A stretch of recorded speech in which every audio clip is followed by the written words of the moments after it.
Logo no começo, eu já quero deixar bem claro.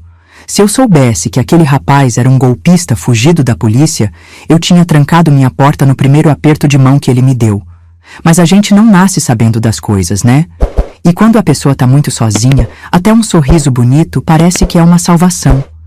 O que eu pensei que ia ser um novo começo na minha vida, quase virou meu fim. Um homem mais novo, todo arrumado, cheio de papo bom, parecia que só queria me ajudar, mas por trás daquela gentileza toda, tinha interesse. Interesse no que meu marido deixou para mim, uma casa grande no centro de Fortaleza, uma conta cheia no Banco do Brasil e eu, sozinha no mundo, sem ninguém para me orientar. Hoje eu conto essa história não é para me fazer de coitada, é para avisar outras pessoas. Porque o que ele tentou tirar de mim não foi só dinheiro, foi minha dignidade também. Se você já passou por algo parecido ou conhece alguém que viveu uma situação assim, fica até o fim assistindo. Porque dessa vez, quem caiu na conversa fui eu, mas quem se levantou também fui eu. E ele? Bom, ele teve o fim que merecia. Meu nome é Carmen Rocha, tenho 62 anos. Nasci lá no interior de Sergipe, em Canindé de São Francisco. Mas faz mais de 40 anos que vim morar em Fortaleza com João, meu marido. Quer dizer, meu finado marido. Ele se foi de repente, num domingo de manhã. O coração parou, foi o que o médico disse. Nem deu tempo de chamar socorro. Eu estava na cozinha fazendo café, ouvi um barulho esquisito no quarto e quando cheguei lá, ele já estava sem cor no rosto. 40 anos vivendo juntos e nem um adeus a gente pôde dar um pro outro. Depois do enterro, aquela casa ficou grande demais para mim. 2 andares, 4 quartos, uma sala enorme que João fazia questão porque gostava de receber os amigos do negócio dele. João tinha uma loja de material de construção que deu muito certo, trabalhava todo dia, inclusive domingo, guardava cada tostão. É pro nosso futuro, Carmen, ele vivia dizendo. Mas que futuro é esse se ele não tá mais aqui para aproveitar comigo? Todo dia eu limpo essa casa grande sozinha. De noite, o silêncio dói demais. João deixou tudo organizado. Isso eu não posso reclamar. A casa já tá no meu nome, quitada. Tem um carro na garagem que eu quase não uso porque nunca gostei muito de dirigir. E uma boa quantia guardada no Banco do Brasil. Os vizinhos já começaram a olhar diferente para mim. Viúva com casa própria e dinheiro no banco, é o que não falta gente querendo se aproveitar. Meus filhos, Marcos e Aline, já têm a vida deles. Marcos mora em São Paulo, trabalha com computador, vive ocupado. Aline mora em Recife com meus 2 netinhos que eu vejo mais por videochamada do que pessoalmente. No começo, depois que o pai morreu, eles até ligavam todo dia. Agora, quando muito, é uma ligação no domingo, e olhe lá, eu nunca trabalhei fora de casa. João não deixava. Dizia que mulher dele não precisava se cansar, que ele dava conta de tudo. No começo achei bom, mas com o tempo vi que fiquei para trás. Não sei mexer direito nessas coisas de internet, aplicativo de banco, celular moderno. Tudo isso que parece tão fácil para todo mundo, para mim é como aprender uma língua diferente. Foi assim que me vi nessa situação. Viúva, com dinheiro, mas sem saber como lidar com ele. Os papéis do banco, as senhas, os documentos da casa, tudo isso era João quem cuidava. De repente, tive que aprender tudo sozinha. Ou achei que teria que aprender sozinha, até conhecer ele, Pedro. Se eu soubesse o que sei hoje, tinha continuado na minha solidão. Porque tem coisa pior que ficar sozinha. É estar mal acompanhada por alguém que só quer sugar tudo da gente até o último centavo. Essa é minha história real. Uma história de como a carência pode abrir a porta para o perigo, mas também de como nunca é tarde para a gente dar a volta por cima. Porque eu dei. Quando João morreu, parecia que o mundo tinha acabado para mim. Eu não sabia mais quem eu era sem ele. A gente ficou junto desde que eu tinha 22 anos. Ele decidia tudo, desde o que a gente ia comer até onde o dinheiro ia ser guardado. Eu só cuidava da casa, dos meninos enquanto eram pequenos, e acompanhava ele nos eventos da loja. Ser viúva, de repente, foi como se o chão sumisse debaixo dos meus pés. As primeiras semanas, eu nem abria as janelas. Ficava deitada na cama, olhando para o lado onde João dormia, esperando ele voltar. Meus filhos vieram, ficaram uns dias, arrumaram umas coisas, mas logo tiveram que voltar para a vida deles. É assim mesmo, cada um tem seu caminho. Os vizinhos vinham trazer comida, fazer companhia, mas depois de um tempo, as visitas foram ficando menos frequentes. A vida segue, né? Só a minha que parecia parada no tempo. Foi aí que eu tive que começar a resolver as coisas. Conta de luz, conta de água, imposto da casa, dinheiro no banco. Eu mal sabia onde João guardava os papéis importantes. Encontrei tudo numa pasta no escritório dele, mas era como ler em outra língua. Eu sabia ler e escrever, sim, mas nunca tinha aprendido essas coisas de banco, de investimento, de imposto. Minha filha falou para eu vender a casa, comprar um apartamento menor e guardar o resto do dinheiro. Meu filho queria que eu fosse morar com ele em São Paulo. Mas eu não queria sair de Fortaleza. Aqui é minha casa, meus conhecidos estão todos aqui. Nessa idade, começar tudo de novo em outro lugar dá medo. Eu decidi que ia aprender a me virar sozinha. Por mais difícil que fosse, era hora de aprender o que nunca me ensinaram. Juntei coragem e fui ao banco. E foi lá que conheci Pedro. Pedro e seu sorriso que parecia sincero, mas escondia tanta maldade. O que eu não sabia é que minha história ainda estava só começando. E que às vezes a gente precisa passar pelo pior para descobrir nossa força. 3 meses depois que João se foi, eu tive que ir no Banco do Brasil resolver os papéis dele. Tinha que passar o dinheiro pro meu nome, mudar as contas, essas coisas que parecem simples para quem sabe, mas para mim era como decifrar uma coisa de outro mundo. João nunca deixou eu mexer com dinheiro. Não precisa se preocupar com isso, Carmen, ele sempre falava. Eu achava que era cuidado dele comigo, mas no fim das contas, ele me deixou sem saber me virar sozinha. Acordei cedinho naquele dia, me arrumei toda como se fosse para a missa de domingo. Coloquei meu vestido azul escuro que eu gosto, meus brincos de pérola que João me deu, passei um batom clarinho. Queria que as pessoas me respeitassem. Fiquei um tempão na frente do espelho, ensaiando o que ia falar, com medo de parecer uma velha que não sabe de nada. Peguei um táxi até o centro. O banco estava cheio de gente, como sempre tá. Fiquei na fila normal primeiro, até que uma moça da entrada viu meus cabelos brancos e me mandou para a fila dos idosos. Mesmo assim, esperei mais de 1 hora. Ficava olhando as pessoas usando aquelas máquinas, apertando os botões com tanta facilidade, enquanto eu mal sabia onde colocar o cartão. Eu tinha vergonha de pedir ajuda. Na minha cabeça, todo mundo estava me olhando e achando que eu era uma velha atrapalhada. Quando finalmente chamaram meu número, minhas mãos estavam suando de nervoso. Foi aí que conheci Pedro. Ele estava atrás do balcão, com aquela roupa azul do banco, bem passadinha, cabelo bem cortado, barba feita. Um moço bonito, devia ter uns 35 anos. Mas o que me chamou a atenção mesmo foi o sorriso dele. Um sorriso calmo, como quem diz, pode confiar em mim. Dona Carmen Rocha? Ele chamou. Sou Pedro Mateus, vou atender a senhora hoje. Em que posso ajudar? Comecei a explicar minha situação toda atrapalhada, misturando os assuntos, mostrando todos os papéis que tinha trazido numa pasta. Falei da morte de João, do inventário que estava correndo, que eu não entendia nada de conta bancária. Em vez de ficar impaciente como eu pensava que ele ia ficar, ele me escutou com toda a atenção do mundo. A senhora não precisa se preocupar com nada, dona Carmen. Estou aqui só para ajudar a senhora. Vamos resolver tudo com calma. Ele me levou para uma salinha separada, me ofereceu água, café, puxou uma cadeira para eu sentar. Pequenas coisas que hoje eu sei que era parte do plano dele.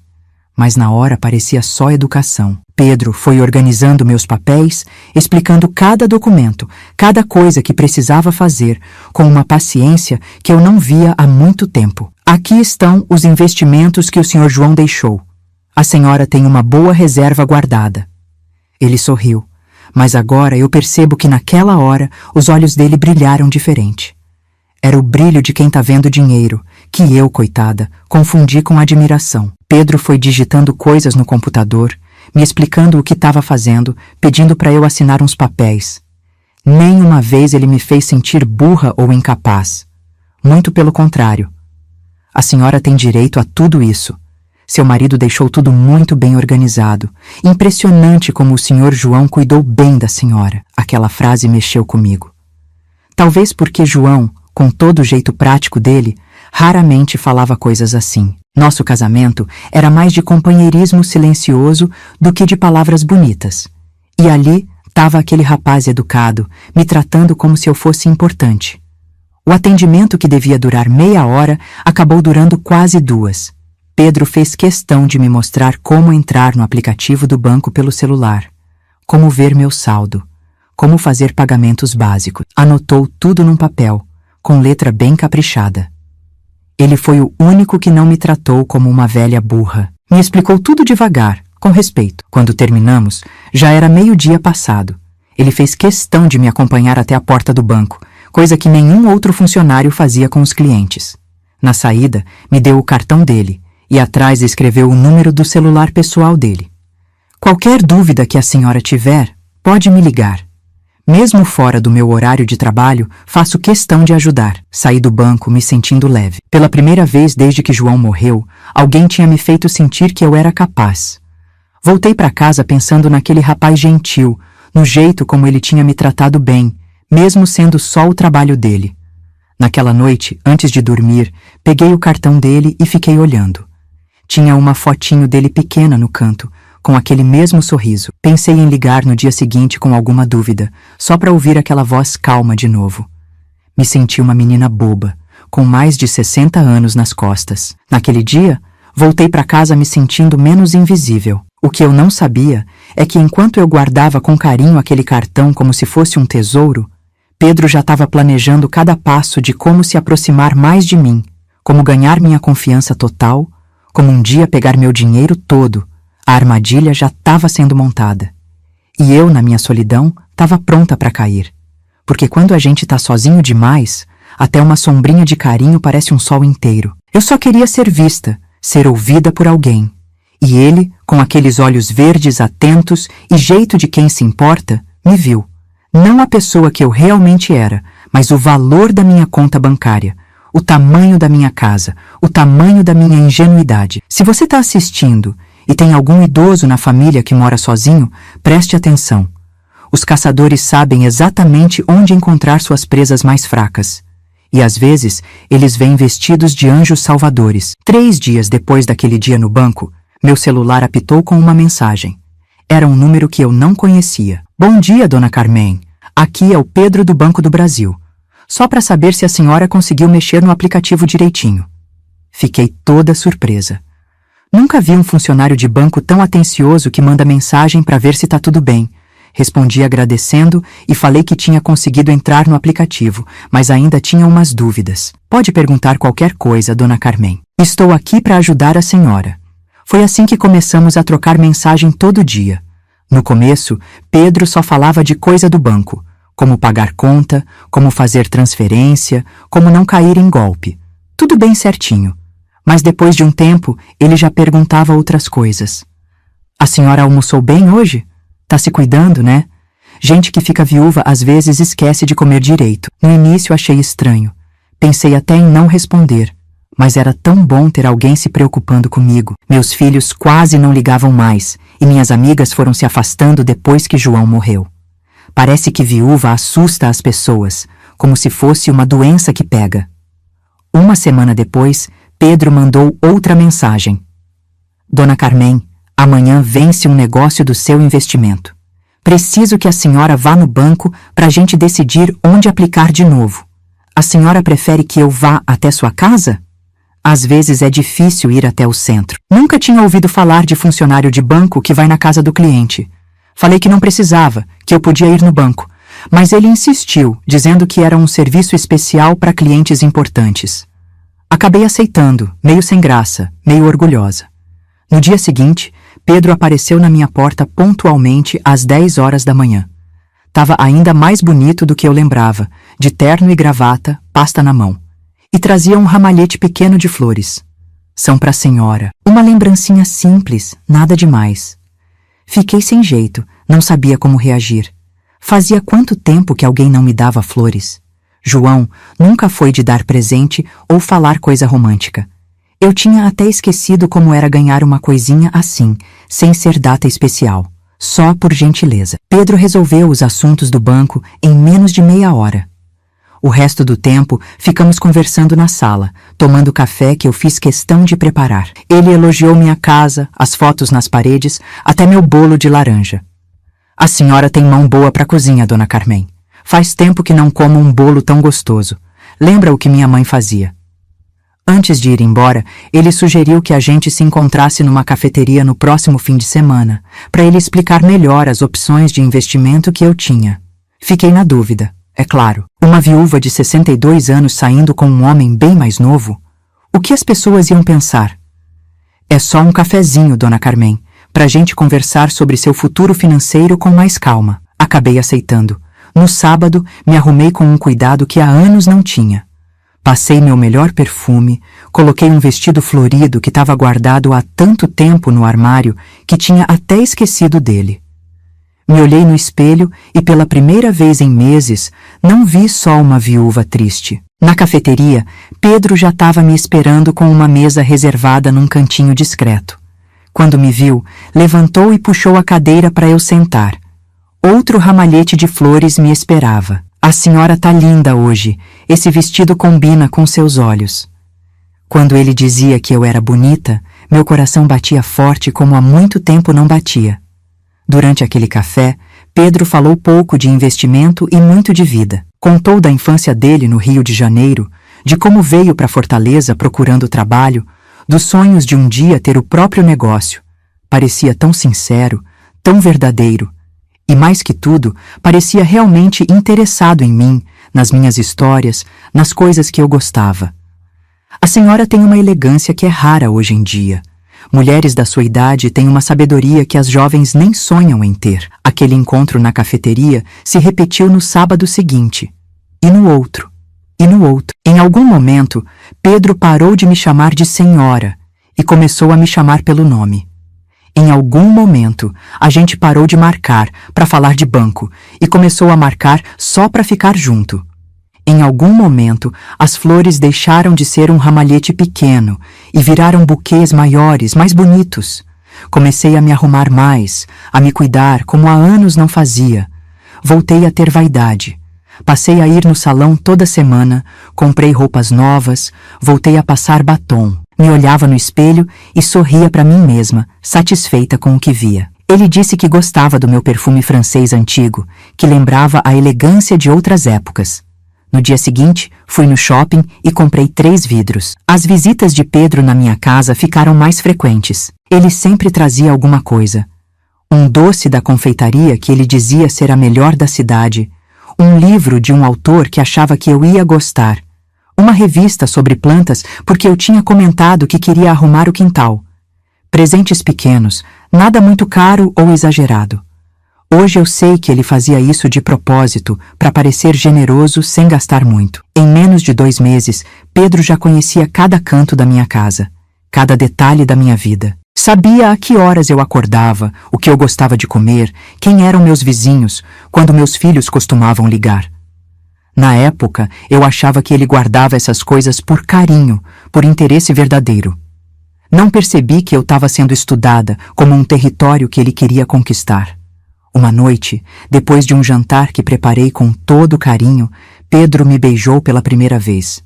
Foi delicado, respeitoso, sem pressa. Mesmo assim, me senti culpada, como se estivesse traindo João. Pedro percebeu meu desconforto e não insistiu. A gente não precisa ter pressa, Carmen. Temos todo o tempo do mundo. Aquelas palavras me acalmaram. Eu não estava pronta para um namoro de verdade, mas estava pronta para não estar mais sozinha.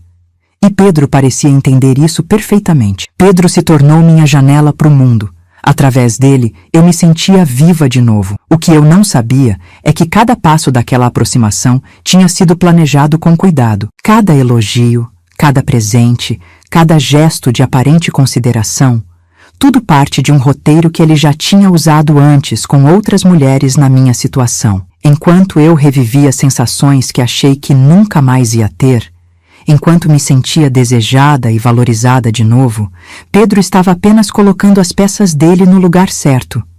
O jogo mal tinha começado e eu já estava perdendo sem saber. Mas como eu poderia desconfiar? Quando a solidão é tão grande que você sente o peso dela sobre suas costas cada noite, qualquer luz parece uma salvação. mesmo que seja só o brilho falso de olhos interesseiros. Eu estava vivendo um sonho bonito com Pedro. Pela primeira vez depois que João morreu, eu me sentia viva de novo. Todas as noites eu ia dormir pensando no próximo encontro, no próximo café, no próximo passeio. Até que um dia meu filho Marcos ligou dizendo que vinha me visitar. Fazia quase 6 meses que ele não aparecia aqui em casa. Mãe, preciso ir aí resolver umas coisas do inventário do pai. Chego na sexta à noite e fico o fim de semana. Fiquei toda contente. Arrumei o quarto dele, fiz compras, preparei todas as comidas que ele gostava desde menino. Mas esqueci de avisar Pedro. Na minha cabeça, o fim de semana seria só para mim e meu filho, como nos velhos tempos. Pedro tinha uma chave da minha casa. Ele disse que era importante caso acontecesse alguma emergência comigo. Naquele sábado de manhã, enquanto Marcos ainda dormia, Pedro apareceu de surpresa com pão quentinho da padaria e flores para mim. Bom dia, meu amor. Trouxe café da manhã pra gente. Quando ele entrou na cozinha, dei um pulo da cadeira. Nem tive tempo de explicar nada. Marcos apareceu na porta, só de bermuda, com aquela cara de quem acabou de acordar. Quem é esse? Marcos perguntou com a voz grossa. Pedro, todo educado como sempre, foi estendendo a mão para cumprimentar. Bom dia, sou Pedro Mateus, amigo da sua mãe. Você deve ser o Marcos, ela fala muito de você. Meu filho nem apertou a mão dele. Ficou olhando de Pedro para mim, de mim para Pedro, com a testa franzida. Mãe, o que está acontecendo aqui? Desde quando você tem amigos que entram na sua casa assim, com chave e tudo? Tentei explicar que Pedro era funcionário do banco, que tinha me ajudado muito com as coisas depois que João morreu, que tinha virado um amigo. Mas percebi que quanto mais eu falava, mais vermelho o rosto de Marcos ficava. Pedro, percebendo o clima pesado, disse que ia embora, que voltava outro dia. Mas antes de sair, me deu um beijo no rosto e apertou minha mão. Ligo para você mais tarde, Carmen. Quando a porta fechou, o temporal começou. Mãe, você perdeu o juízo?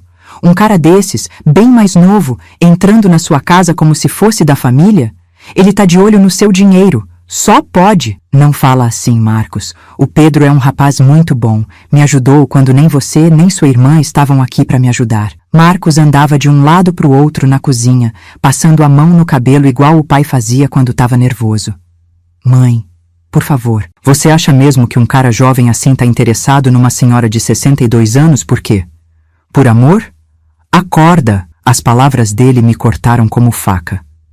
Era exatamente o que eu mesma pensava no início, mas tinha enterrado bem fundo dentro de mim.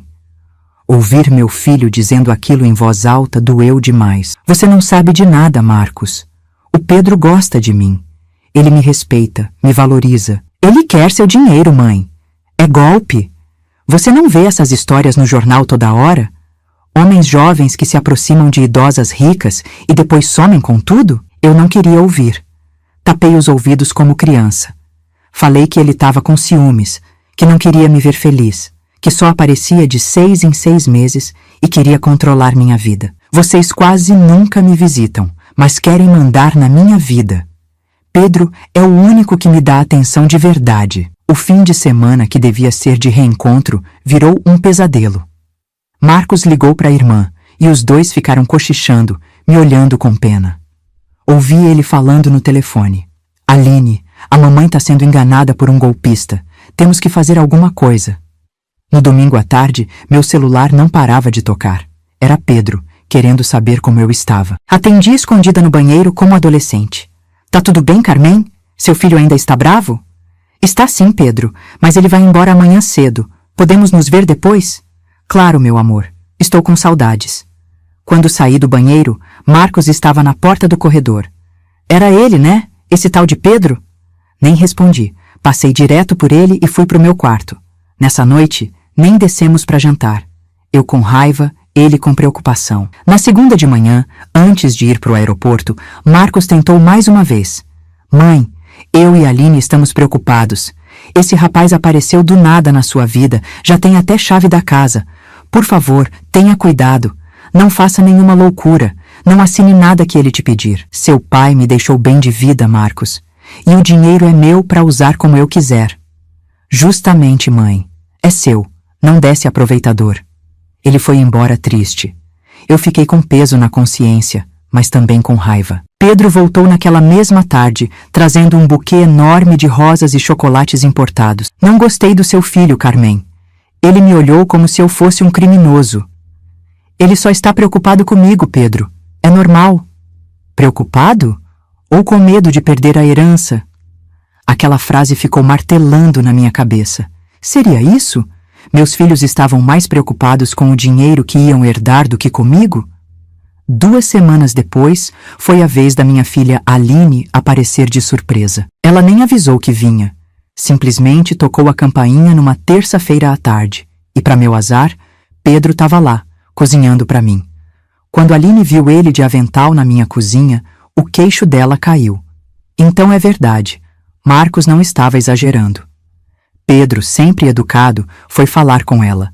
Mas Aline estava ainda mais dura que o irmão.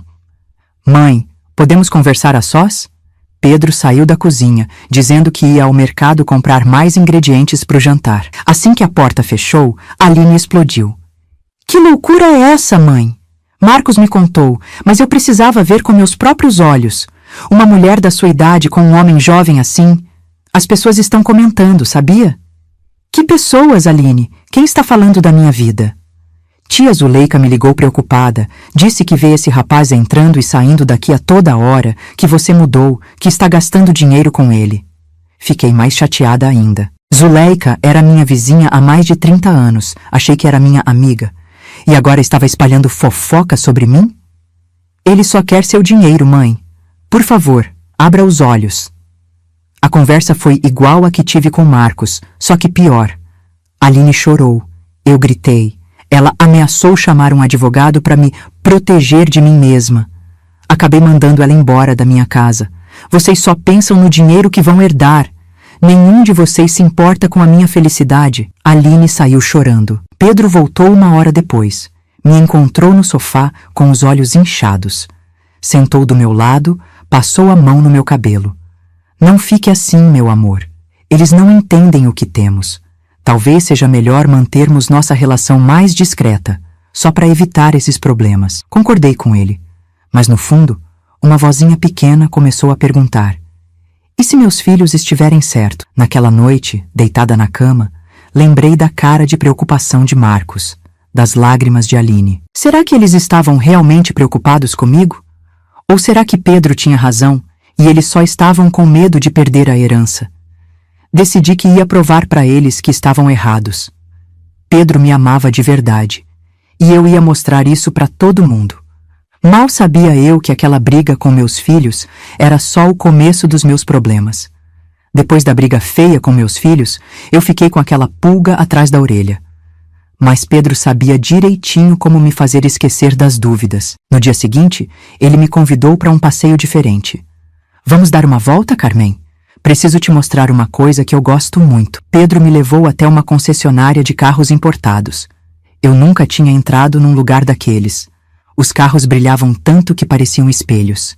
Tinham preços que me davam tontura só de ver. Esse aqui é meu sonho, ele disse, apontando para um carro preto todo elegante. Um BMW Série 5. Um dia ainda vou ter um desses. O vendedor veio conversar com a gente, achou que éramos mãe e filho querendo comprar um carro novo. Pedro não corrigiu o homem, só sorriu educado. O vendedor insistiu para a gente dar uma volta no tal carro. Pedro olhou para mim com aqueles olhos de menino que ganhou doce. Posso, Carmen?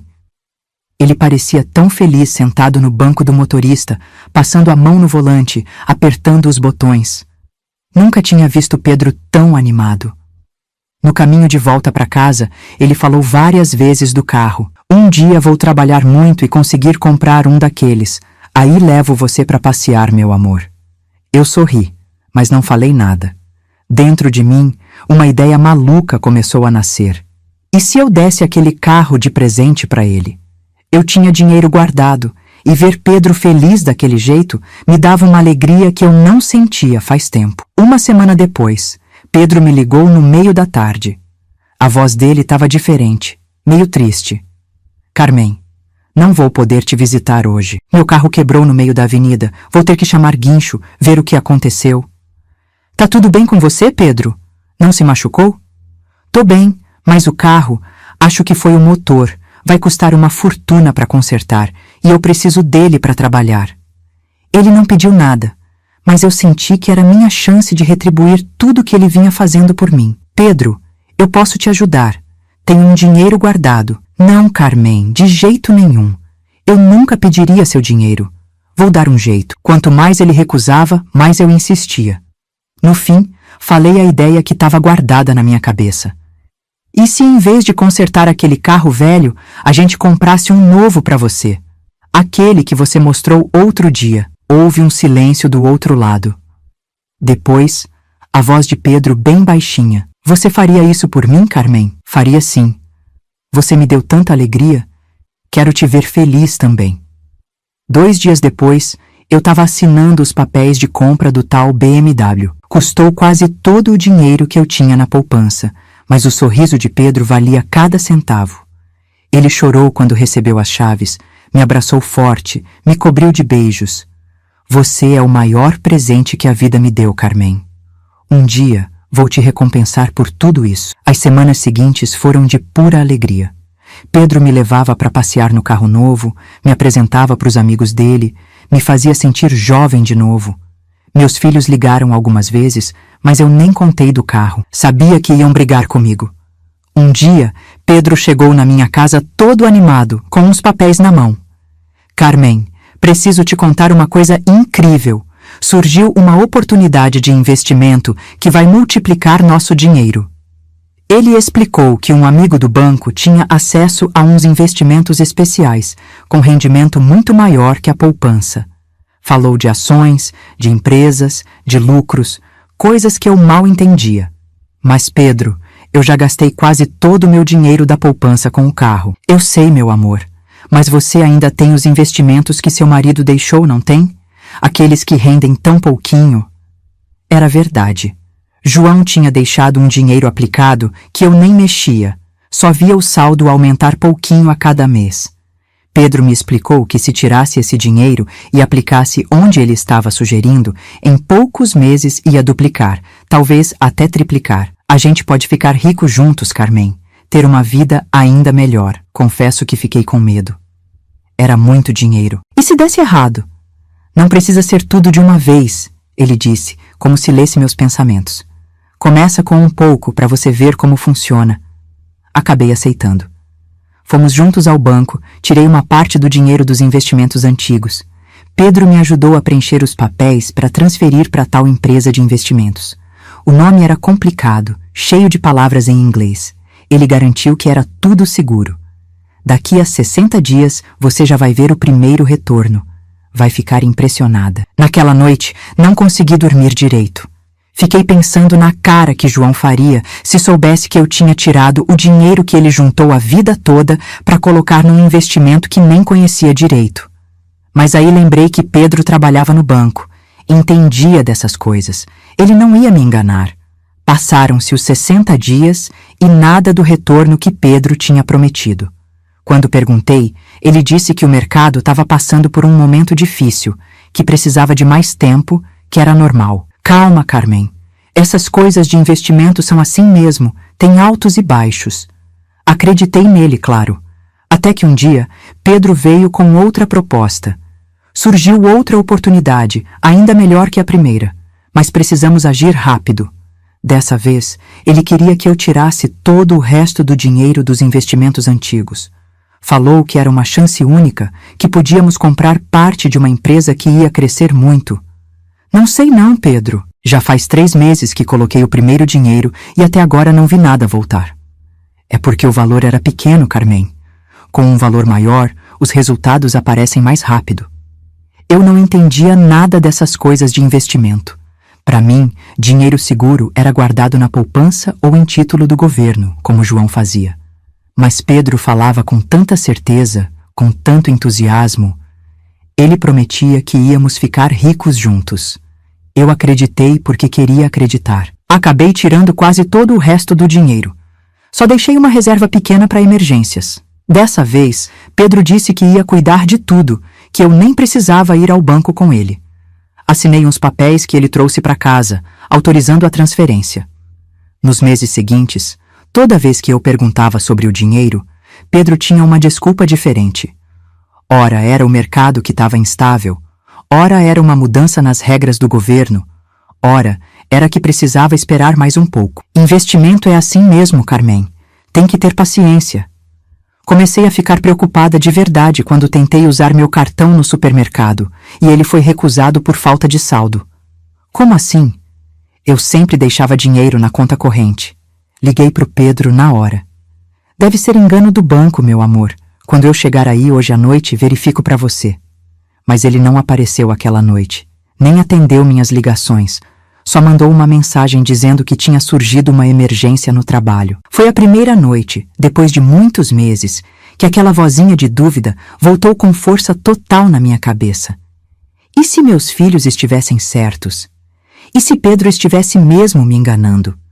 Não, não podia ser. Ele me amava. Ele sempre dizia isso, sempre me tratava com carinho. Devia ser só uma fase difícil mesmo, como ele falava. Mas a dúvida já estava plantada e ia crescer muito mais nos dias seguintes. Eu estava com aquela pulga atrás da orelha, mas ainda não queria acreditar que Pedro pudesse me enganar. A gente se conhecia há quase um ano. Ele dormia na minha casa quase todo dia. Conhecia meus gostos, meus medos, minhas histórias. Como alguém podia fingir amor por tanto tempo? Numa terça-feira de manhã, estava eu estendendo roupa no quintal quando ouvi alguém me chamando do outro lado do muro. Psiu, Carmen, tá aí? Era Zuleika, minha vizinha de mais de 30 anos. Depois da visita da minha filha Aline, eu tinha ficado com raiva da Zuleika, por ela ter falado da minha vida para minha filha. Fazia semanas que a gente mal se cumprimentava. Tô aqui, Zuleika. Que foi? Preciso falar com você. Coisa séria. Posso entrar um pouquinho? Abri o portão com má vontade. Zuleika entrou com aquela cara de quem vai dar notícia ruim. Sentamos na área dos fundos, debaixo do pé de acerola. Ofereci um café, mas ela nem quis. Carmen, sou sua amiga há mais de 30 anos. Você sabe que eu nunca falaria nada para te magoar. Só se fosse muito importante. Meu coração já começou a bater mais forte. Eu sabia que vinha bomba. Fala logo, Zuleika. O que aconteceu? Eu vi seu namorado ontem no shopping Iguatemi. E daí? Ele não pode ir no shopping? Ele não estava sozinho, Carmen. Tava com uma moça jovem, bonita. Os dois andando de mãos dadas, se beijando nas escadas rolantes. Senti como se tivessem jogado um balde de água gelada em mim. Mas logo veio a raiva. Você tá inventando isso, Zuleika. Tá com inveja porque tem um companheiro e você não. Zuleika nem se abalou com minha grosseria. Abriu a bolsa e tirou o celular. Eu sabia que você não ia acreditar, por isso tirei uma foto, de longe, mas dá pra ver que é ele. Olhei a foto tremendo. Era Pedro mesmo, não tinha como negar. Tava abraçado com uma moça que devia ter uns 25 anos, cabelo comprido, magra, toda arrumada. Os dois entrando numa loja de roupa cara. Isso não prova nada, eu disse, tentando me convencer. Pode ser uma prima, uma amiga. Eu passei perto deles na praça de alimentação, Carmen. Ouvi a conversa. Ela não chamava ele de Pedro. Chamava de Ricardo. Ricardo? Isso mesmo. E falou assim. Amor, quando vamos ver o apartamento que você falou? Já dá para dar entrada com o dinheiro da velha que pagou seu carro? Meu corpo ficou mole. Tive que me segurar na cadeira para não cair. A velha que pagou o carro era eu. Você tá mentindo, Zuleika. Tá querendo me deixar mal com o Pedro. Por que eu ia querer isso, Carmen? Sou sua amiga. Tô preocupada. Todo mundo na rua comenta que esse rapaz tá te enrolando. Só quer seu dinheiro. Todo mundo na rua? Quer dizer que tão falando de mim pelas costas? Não é falar de você, é preocupação. João não ia querer ver você sendo enganada assim. Aquilo foi demais pra mim. Mandei Zuleika embora da minha casa. Gritei com ela, disse coisas horríveis. Falei que ela tinha inveja da minha felicidade, que estava inventando história porque era uma velha fofoqueira e sozinha.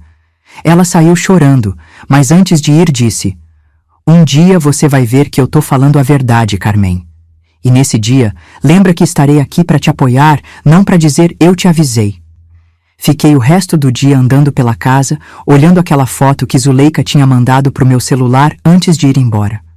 Podia ser um primo de Pedro, um amigo parecido, mas no fundo do meu coração, Eu sabia que era ele. À noite, quando Pedro chegou, tentei agir normal. Preparei o jantar que ele gostava, coloquei uma roupa bonita. Mas quando ele me abraçou, não senti mais aquele calor gostoso de antes. Senti um frio na barriga, uma desconfiança.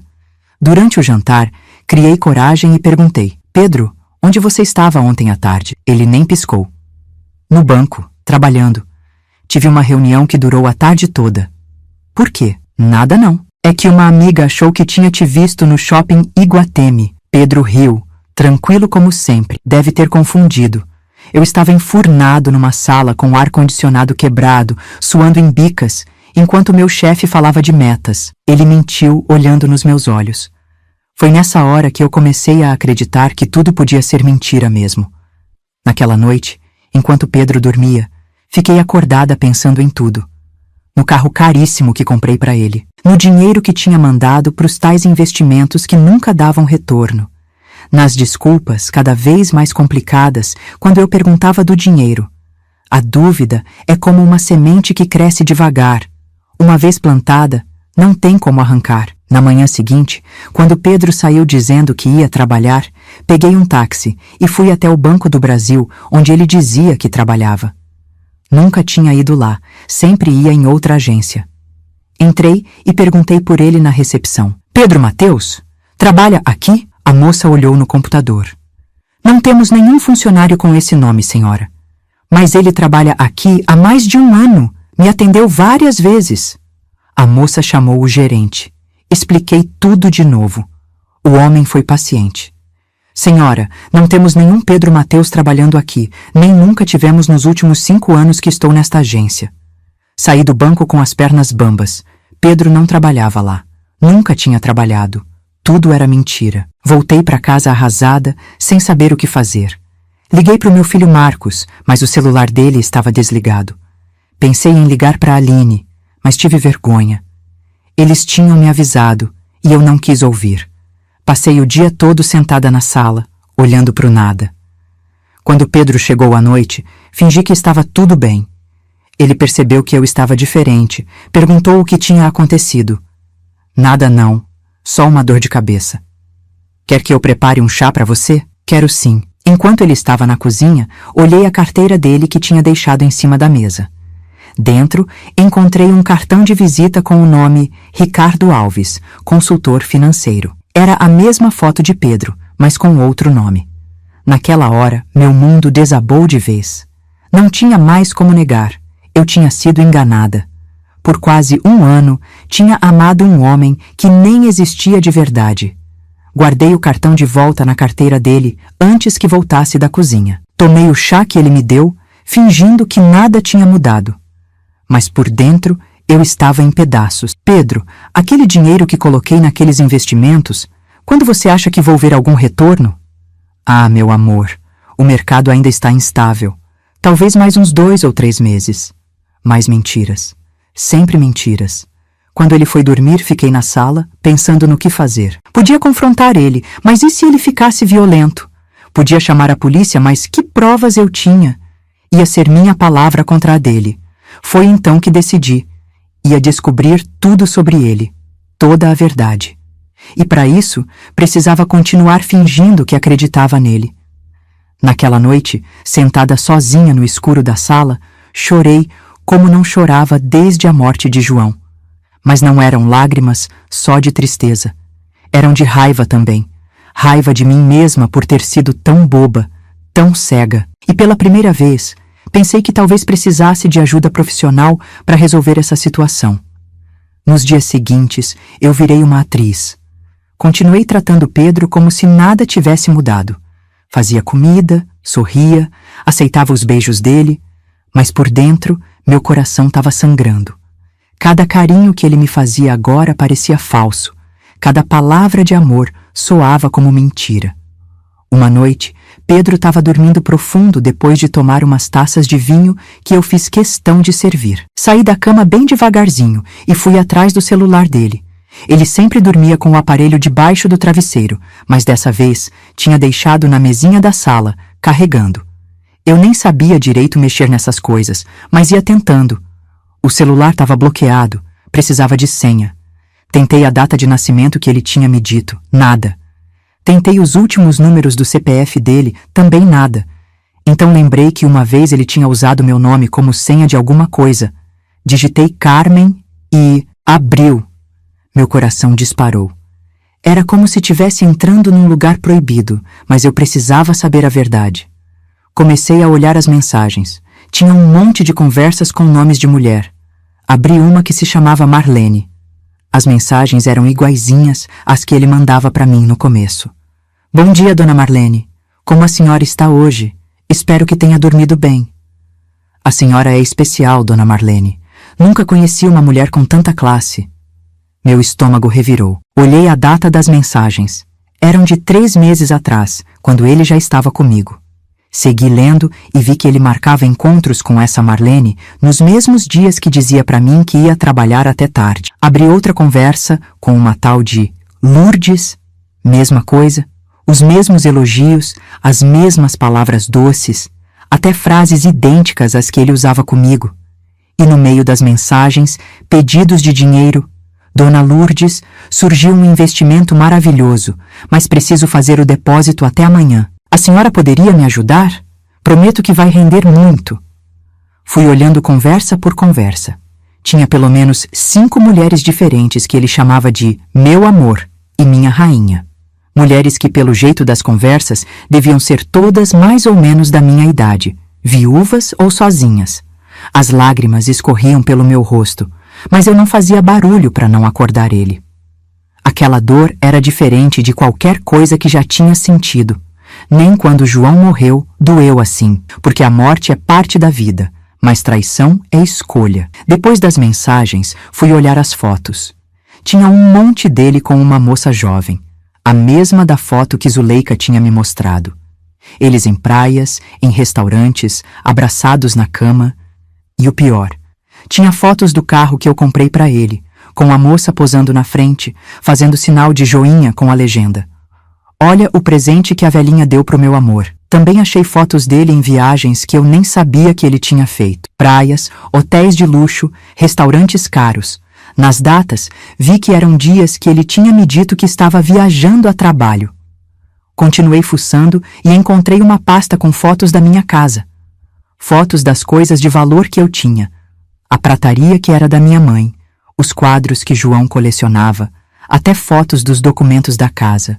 Como se ele estivesse fazendo um inventário de tudo que poderia levar. Quando cheguei na conversa dele com a tal moça jovem, que no celular estava salva como amor, meu coração quase parou.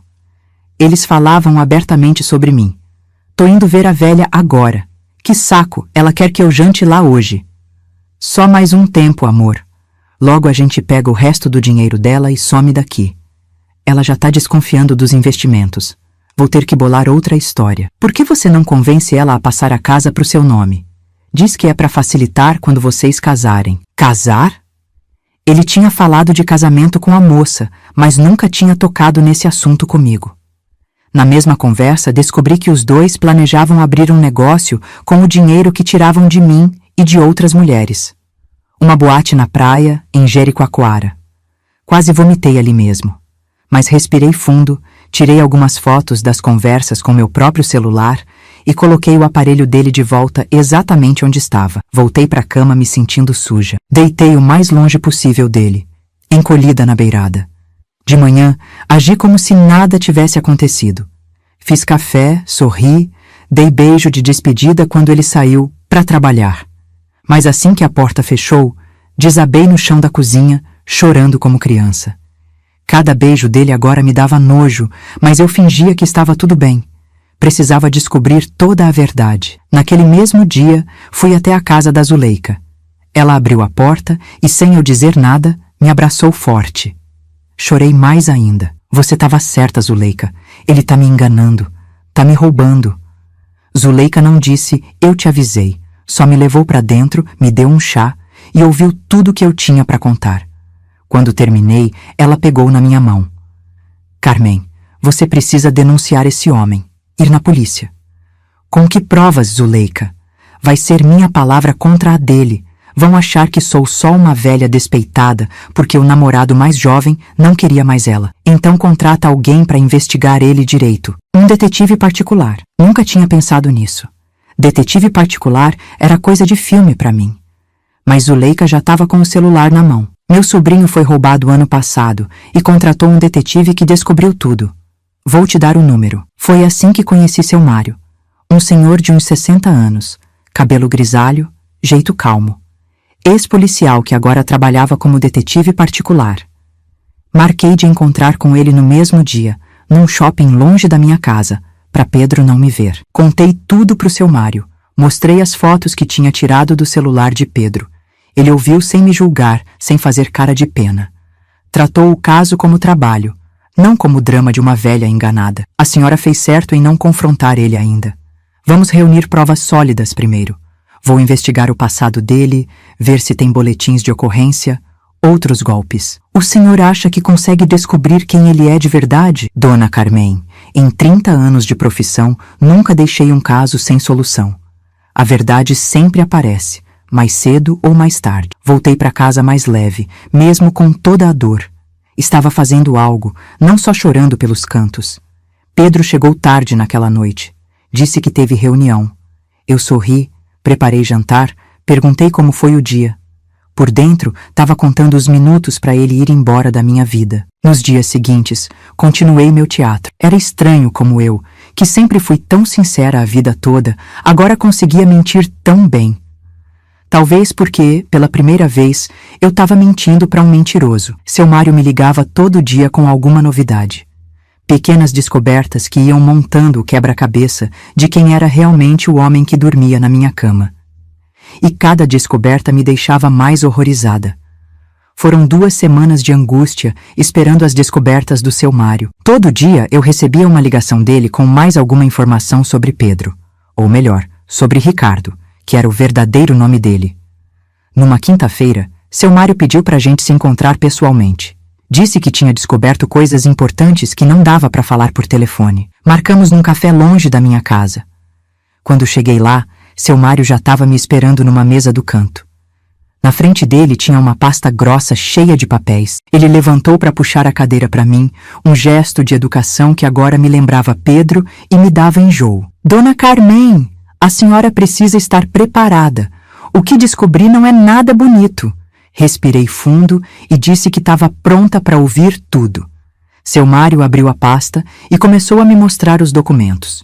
Primeiro, o nome verdadeiro dele é Ricardo Alves Ferreira, não Pedro Mateus como ele te falou. Ele tem 38 anos, não 35. Nasceu no Rio de Janeiro, mas saiu de lá há 3 anos depois de aplicar golpes parecidos em pelo menos 4 senhoras de idade. Seu Mário me mostrou recortes de jornal e impressões de sites de notícias com fotos de Ricardo. Era o meu Pedro, só que de cabelo mais comprido e sem barba. Ele tem passagem pela polícia por estelionato, falsidade ideológica e até uma acusação de agressão contra uma das vítimas que descobriu o golpe.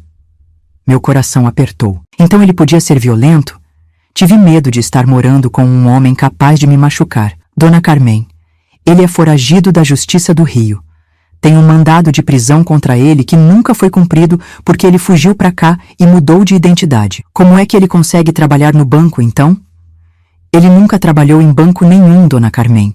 Ele tem documentos falsos muito bem feitos. Usa esses documentos para se aproximar de mulheres idosas, geralmente viúvas ou divorciadas, que têm bens. Cada palavra do seu Mário era como uma facada no meu peito. Não era só eu. Eram várias mulheres que ele enganou do mesmo jeito. Aqui em Fortaleza, consegui identificar pelo menos 3 outras senhoras que ele abordou nos últimos 2 anos. 2 delas perderam dinheiro, mas não tanto quanto a senhora. A outra percebeu o golpe antes e denunciou. Mas como ele usa documentos falsos, a polícia não conseguiu pegá-lo. E aquela moça do shopping? A que minha vizinha viu com ele? O nome dela é Vanessa. Ela é a namorada dele de verdade. Os 2 estão juntos há 5 anos. Ela sabe de tudo. Participa dos golpes. É ela quem administra o dinheiro que ele consegue das vítimas. Fechei os olhos, tentando segurar as lágrimas. Então aquela moça jovem e bonita ria de mim junto com ele? Os 2 planejavam tudo juntos? Onde ele mora de verdade, seu Mário? Ele passa algumas noites fora da minha casa. Eles têm um apartamento alugado no Meireles, área nobre. Um lugar caro, dona Carmen, pago com o dinheiro das vítimas como a senhora. Seu Mário abriu uma pasta com fotos. Era Ricardo e Vanessa entrando e saindo de um prédio bonito, com porteiro e tudo. Nas fotos seguintes, os dois num restaurante caro, brindando com taças de champanhe. Isso foi na semana passada, dona Carmen. No dia que ele disse para a senhora que ia viajar a trabalho, senti meu rosto queimar de vergonha e raiva. Enquanto eu ficava sozinha em casa, preocupada se ele estava bem na tal viagem de trabalho, ele estava comemorando com a namorada de verdade, gastando meu dinheiro. E tem mais, dona Carmen. Eles estão planejando abrir um negócio em Jericoacoara, uma boate na praia, já deram entrada no aluguel do espaço e começaram a comprar equipamentos. Tudo com o dinheiro que ele tirou da senhora e das outras vítimas. Isso quer dizer que meu dinheiro, aquele que ele disse que tinha investido, acabou, dona Carmen. Ele e a namorada já gastaram praticamente tudo. Compraram carro, roupas de marca, fizeram viagens e o que sobrou estão usando para montar esse negócio. Nessa hora não consegui segurar o choro. Era uma mistura de tristeza, raiva, vergonha. Tanto dinheiro que João tinha economizado a vida toda, jogado fora nas mãos daquele bandido. Não era só meu dinheiro que ele queria roubar, era minha dignidade também. Seu Mário me deu um lenço e esperou eu me acalmar. Depois, continuou. Tem ainda uma coisa mais séria, dona Carmen. Nas conversas que consegui interceptar entre ele e a namorada, eles estão planejando o próximo passo. Que próximo passo? Eles querem a sua casa. Como o dinheiro já acabou, agora eles querem que a senhora passe a escritura da casa para o nome dele. Meu sangue gelou. A casa era o único bem de valor que ainda me restava. A casa que João tinha comprado com tanto sacrifício, que era a herança que eu ia deixar para os meus filhos um dia. E como eles pretendem fazer isso? Pelo que entendi das conversas, ele vai propor casamento para a senhora. Vai dizer que, como vocês vão se casar, faz sentido colocar a casa no nome dos dois, para facilitar a papelada depois. Ou vai inventar alguma história sobre precisar da casa como garantia para recuperar o dinheiro dos investimentos. Casamento? Ele ia chegar a esse ponto? Uma parte de mim queria acreditar que pelo menos um pouquinho do que vivemos era verdade, que nem tudo tinha sido mentira. Mas agora via que tudo, absolutamente tudo, tinha sido calculado. O que eu faço agora, seu Mário? Vou na polícia? A senhora pode fazer isso, mas tem um problema. Vai ser difícil recuperar o dinheiro. Ele já gastou quase tudo. E como foi a senhora que fez as transferências por vontade própria, na hora de provar o crime, os advogados dele podem dizer que foi doação. Então não tem o que fazer? Ele vai sair impune de novo? Eu não disse isso, dona Carmen. Seu Mário sorriu pela primeira vez. Ele é um foragido da justiça. Tem um mandado de prisão em aberto contra ele no Rio. Se conseguirmos provar que Ricardo Alves Ferreira e Pedro Mateus são a mesma pessoa, a polícia pode prendê-lo. Foi então que seu Mário me propôs um plano.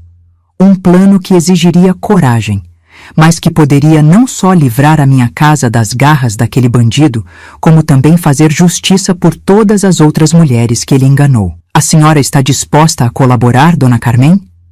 Vai precisar continuar fingindo por mais algum tempo. Pensei nos meses que passei amando um homem que não existia. Pensei no dinheiro que João economizou a vida toda, agora nas mãos daquele casal de aproveitadores. Pensei nas outras mulheres que ele enganou antes de mim, e nas que enganaria depois, se não fosse detido. Estou disposta, seu Mário. Vamos pegar esse bandido.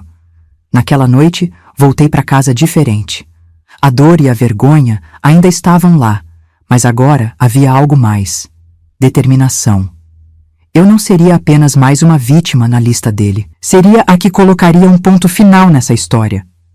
Quando Ricardo, nunca mais consegui pensar nele como Pedro depois daquele dia, chegou em casa, eu sorri, preparei jantar e agi como se nada tivesse acontecido. Mas por dentro, eu já estava planejando cada detalhe da armadilha que íamos preparar para ele. O caçador logo seria o caçado. O plano que seu Mário bolou era bem pensado. A gente ia usar a ganância de Pedro, quer dizer, Ricardo, contra ele mesmo, como um caçador que cai na própria armadilha. Seu Mário já tinha falado com a polícia. Um delegado amigo dele, que cuidava de crimes contra idosos, topou ajudar. Mas precisávamos de provas fortes, pegar ele no flagrante confessando alguma coisa. A ideia era simples. Eu ia fazer Ricardo acreditar que estava disposta a passar minha casa pro nome dele.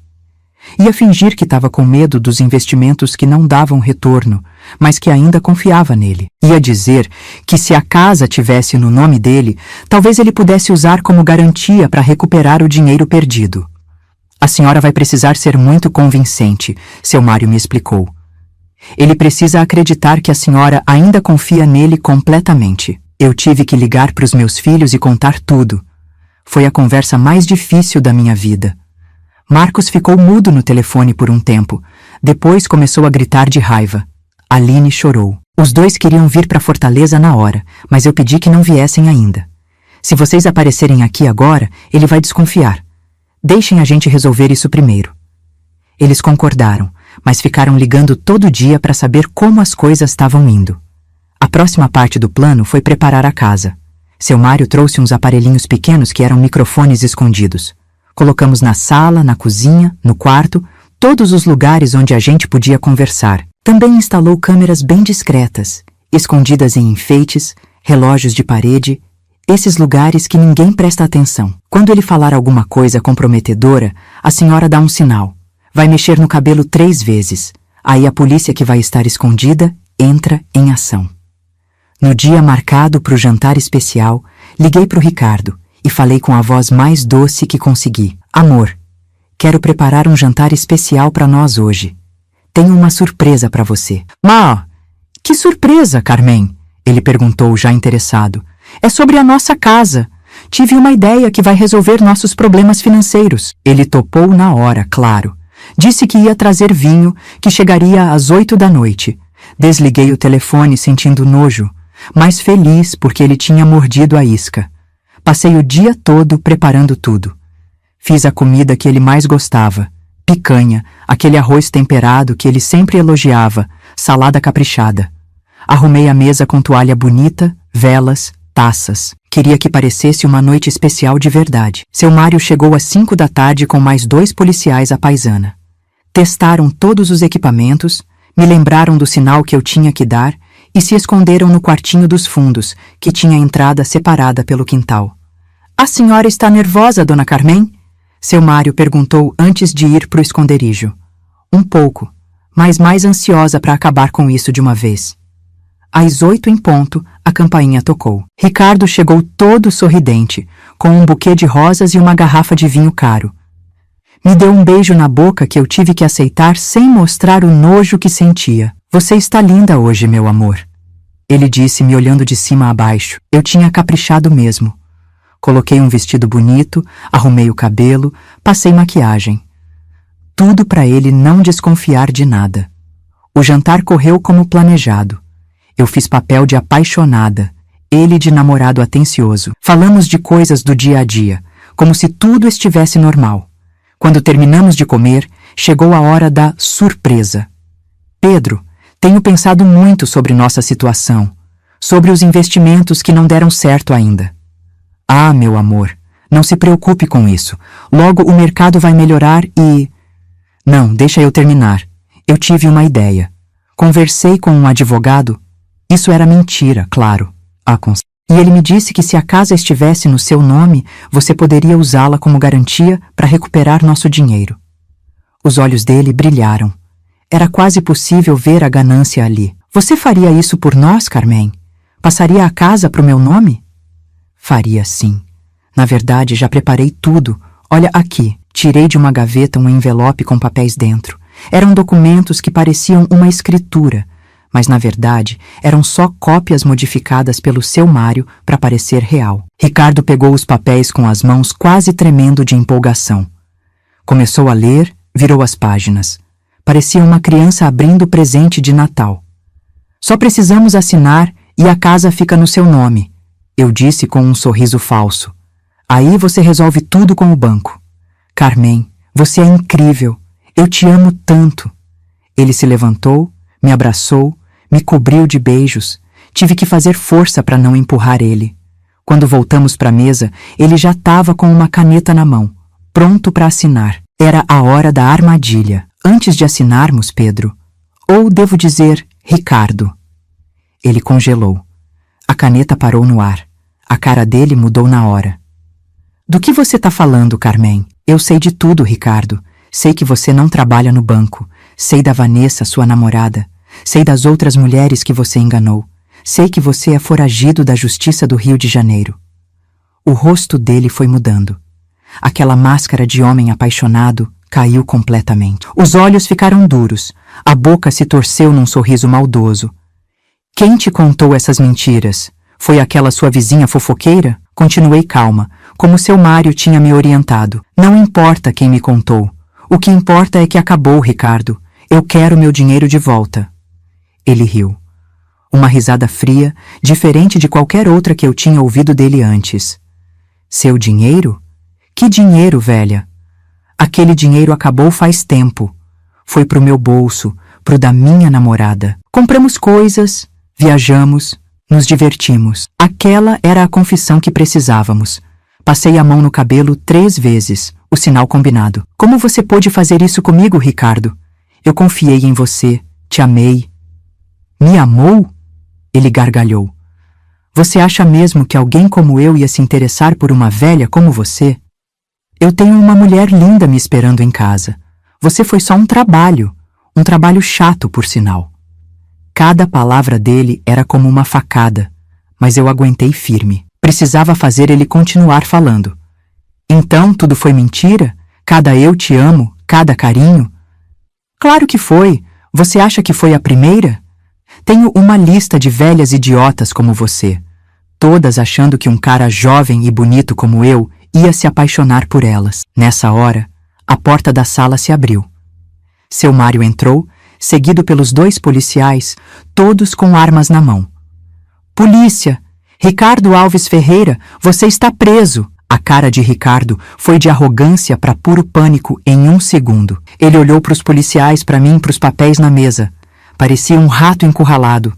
Isso é um engano. Meu nome é Pedro Mateus, eu trabalho no Banco do Brasil. Não, seu nome é Ricardo Alves Ferreira, seu Mário disse mostrando um papel. E você é procurado pela Polícia do Rio de Janeiro por estelionato e outros crimes. Ricardo tentou correr, mas não tinha para onde ir. Um dos policiais o agarrou, jogou ele no chão, colocou as algemas. Ele se debatia, gritava, sua velha idiota. Acha que alguém ia gostar de você de verdade? Ele gritou, mostrando sua verdadeira cara. Aquelas palavras doeram, mas ao mesmo tempo me libertaram. Era como se finalmente a venda caísse dos meus olhos completamente. Os policiais levantaram Ricardo do chão e começaram a levá-lo para fora. Quando passaram por mim, ele cuspiu no chão. Vai se arrepender disso, Carmen. Quando eu sair, vou atrás de você. Seu Mário colocou a mão no meu ombro. Ele não vai sair tão cedo, dona Carmen. Com as provas que temos, mais o mandado do Rio, ele vai passar um bom tempo na cadeia. Quando a porta fechou e a viatura da polícia partiu levando Ricardo, minhas pernas finalmente fraquejaram. Caí sentada no sofá, tremendo.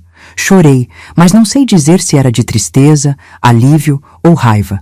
Talvez um pouco de tudo. Aquela noite marcou o fim de um pesadelo. Mas também foi o começo de algo novo. Porque pela primeira vez em muitos meses, eu dormi em paz na minha própria casa. Sozinha, sim. Mas livre. 3 meses depois da prisão de Ricardo, eu fui ao fórum assistir o julgamento dele. Tava com medo, mas queria olhar nos olhos dele uma última vez. Queria ver ele pagando pelo que fez, não só comigo, mas com todas as outras mulheres que ele enganou. O juiz condenou ele a 8 anos de prisão. Somando as acusações daqui de Fortaleza com as do Rio de Janeiro, deu essa pena toda. A namorada dele, Vanessa, também foi presa como cúmplice. Pena menor, mas também vai passar uns bons anos na cadeia. Quando o juiz anunciou a sentença, Ricardo olhou para mim com um ódio que dava para sentir de longe. Eu não desviei o olhar. Pela primeira vez, não me senti intimidada por ele. Ali, algemado, usando aquela roupa de presidiário, ele parecia tão pequeno, tão insignificante. Naquele dia do julgamento, conheci outras mulheres que ele tinha enganado. Tinha a dona Josefa, uma professora aposentada, que perdeu quase tudo que tinha. A dona Marlene, que chegou a vender um terreno que era da família dela há gerações para dar dinheiro para ele. A dona Terezinha, que ele começou a enganar logo depois que saiu da minha casa. A gente trocou o telefone, começou a conversar. Era estranho, mas reconfortante ao mesmo tempo, saber que não fui a única a cair nessa história. A gente foi criando um laço, uma amizade. Às vezes nos encontramos para tomar café e conversar. É como uma terapia em grupo, mas sem psicólogo. Só nós mesmas, entendendo o que cada uma passou. Meus filhos vieram passar um tempo comigo depois de tudo o que aconteceu. Marcos ficou 2 semanas, Aline quase 1 mês. No começo foi difícil. Eu me sentia envergonhada. Eles se sentiam culpados por não terem conseguido me proteger. Mãe, me perdoa por não ter ficado aqui com a senhora, Marcos dizia. Não tenho que perdoar, filho. Você tem sua vida. E mesmo se tivesse ficado, eu era tão teimosa que talvez nem tivesse te ouvido. Aos poucos, a gente foi curando essas feridas. Voltamos a ser uma família. Não perfeita, mas unida, mesmo com toda a distância. Quando meus filhos voltaram para as suas casas, decidi que não ia mais ficar parada esperando a vida passar. Tinha aprendido da pior maneira que precisava saber me virar sozinha nesse mundo. Primeira coisa que fiz foi me matricular num curso de informática para pessoas idosas. No começo, morria de vergonha. Ficava toda atrapalhada com o mouse, não entendia nada de internet. Mas fui aprendendo, devagarinho. Hoje já sei entrar no aplicativo do banco sozinha, fazer transferência, pagar conta. Até tenho um perfil nesse tal de Facebook para ver as fotos dos meus netos. Na primeira aula, eu tremia de medo de apertar o botão errado e quebrar o computador. Hoje, mexo nessas coisas com uma confiança que até me surpreende. O dinheiro que Ricardo levou não voltou. Era muito, mas não era tudo. Ainda tenho minha casa, minha aposentadoria e um pouquinho de reserva que João tinha deixado numa conta que Ricardo não descobriu. Não é a mesma situação de antes, mas dá para viver com dignidade. Vendi o carro que ficava parado na garagem. Nunca gostei muito de dirigir mesmo. Com esse dinheiro, fiz uma reforma na casa. Pintei as paredes de cores alegres, troquei os móveis pesados por coisas mais modernas e leves. Queria apagar qualquer lembrança de Ricardo daquele espaço. E aí um dia, passando na frente de uma academia de dança, vi um cartaz. Aulas de dança de salão para todas as idades. Sempre tive vontade de aprender a dançar, mas João não gostava.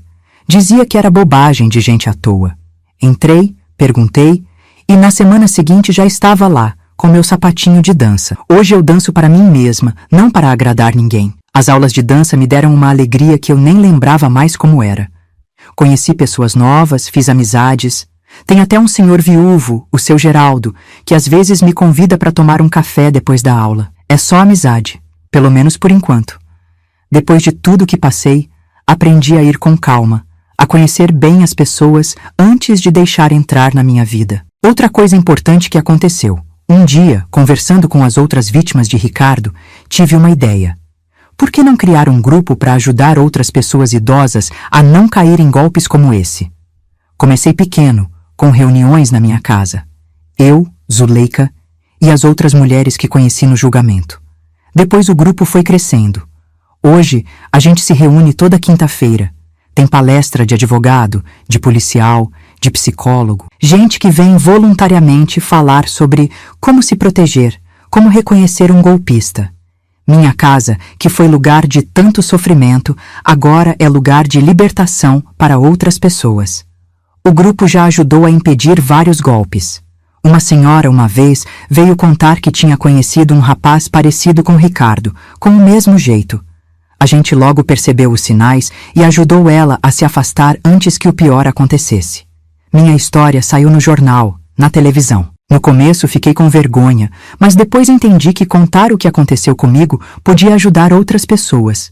Agora até dou palestra em centro de idosos, em igreja, em qualquer lugar que me chamem.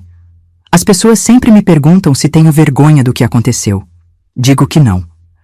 Minha história não é sobre um amor falso que levou meu dinheiro. É sobre como descobri aos 62 anos que o amor verdadeiro começa com a gente mesmo. Hoje entendo que a maior armadilha não foi a que Ricardo preparou para mim. Foi a que eu mesma caí quando achei que precisava de alguém para me sentir completa, para me sentir amada. A verdade é que a gente precisa se amar primeiro, se valorizar, para depois dividir a vida com outra pessoa. A solidão tem um preço, sim, mas aprendi a lição e agora sou mais rica que antes. Não em dinheiro, mas em sabedoria. E essa ninguém pode roubar. Meu nome é Carmen Rocha, tenho 62 anos, e essa foi minha história. Uma história que podia ter terminado em tragédia, mas que escolhi transformar em lição. Não só para mim, mas para qualquer pessoa que esteja se sentindo sozinha, vulnerável, achando que não merece ser amada. Você merece sim. Mas o amor verdadeiro nunca vai te diminuir, nunca vai te fazer sentir pequeno, nunca vai querer te controlar ou te explorar. O amor verdadeiro te faz crescer, te faz melhor. E se você está passando por algo parecido com o que passei, lembra, nunca é tarde para recomeçar. Nunca é tarde para aprender. Nunca é tarde para dançar a música da sua própria vida. Oi, gente! Deixa eu me apresentar. Meu nome é Zuleika Fonseca. Tenho 68 anos. Sou vizinha da Carmen há mais de 30 anos. Moro aqui do lado, na casa amarela com as janelas azuis e aquele jardim cheio de flor que todo mundo para olhar quando passa. Sou viúva também, mas já faz 15 anos que meu antenor se foi. Deus o tenha. Vou logo dizendo, eu sempre soube que aquele tal de Pedro era pilantra. Eu tenho um sexto sentido para essas coisas, viu? Minha mãe dizia que nasci com um dom. Zuleika enxerga o que os outros não veem. Ela falava. E não é que é verdade? No primeiro dia que vi aquele rapaz entrando na casa da Carmen, já falei pro meu papagaio louro. Anota aí, louro. Esse moço não presta. O louro não anotou nada, claro. Só repetiu. Moço não presta, moço não presta. Por uma semana inteira. Bicho esperto, né? Eu via tudo da minha janela. Não é que eu fique espionando, viu? É que minha janela da cozinha dá de frente pro portão da Carmen. Aí não tem como não ver quem entra e quem sai. Isso não é fofoca. É observação estratégica de segurança do bairro. O tal Pedro chegava sempre com flores, todo galanteador. Mas eu conheço esse tipo. Meu primo Abelardo era igualzinho, conquistador barato. Acabou com 5 filhos de 3 mulheres diferentes e não paga pensão para nenhum. Esse Pedro tinha o mesmo olhar de quem tá sempre calculando alguma coisa. Uma vez estava eu no supermercado, na fila do caixa, e ouvi ele falando no telefone. Disfarçadamente me abaixei para pegar uma revista, que eu nem ia comprar, só para ouvir melhor. Ele estava combinando com alguém de se encontrar num bar. A velha tá achando que vou trabalhar até tarde. Foi o que ele disse. Na hora pensei. A velha só pode ser a Carmen. Outra vez, vi ele saindo do carro novo que a Carmen comprou para ele. Mas não estava sozinho, não. Tinha uma mocinha toda produzida junto. Eles se beijaram bem na esquina. Tive até que tomar meu chá de melissa dobrado naquele dia, de tão nervosa que fiquei. Tentei avisar a Carmen várias vezes. Carmen, esse rapaz é muito novo para você. Eu dizia. Tem alguma coisa estranha nele. Mas ela não queria ouvir. Ficava toda boba quando falava dele. Parecia adolescente. Até entendo, viu? Depois que meu antenor morreu, também fiquei carente. Cheguei a sair com o dono da padaria, o seu Manuel. Mas logo vi que ele só queria que eu comprasse pão velho pelo preço do fresco. Aí mandei ele passear. Quando finalmente consegui que a Carmen me ouvisse, ela ficou brava comigo. Me chamou de invejosa, de fofoqueira. Eu, fofoqueira? Nunca! Só conto o que vejo. E olha que vejo muita coisa daquela minha janela da cozinha. No dia que contei que tinha visto ele no shopping com a tal moça, achei que a Carmen nunca mais ia falar comigo. Mas depois, quando ela descobriu a verdade, veio me pedir desculpas. Eu, claro, nem joguei na cara que tinha baravisado. Só falei umas 15 vezes. Eu te avisei, não falei? Mas com carinho, viu? No dia da armadilha para pegar o safado, eu tava tão nervosa quanto a Carmen. Fiquei na minha janela a noite toda, de binóculo, que é do meu sobrinho. Uso só pra ver passarinho.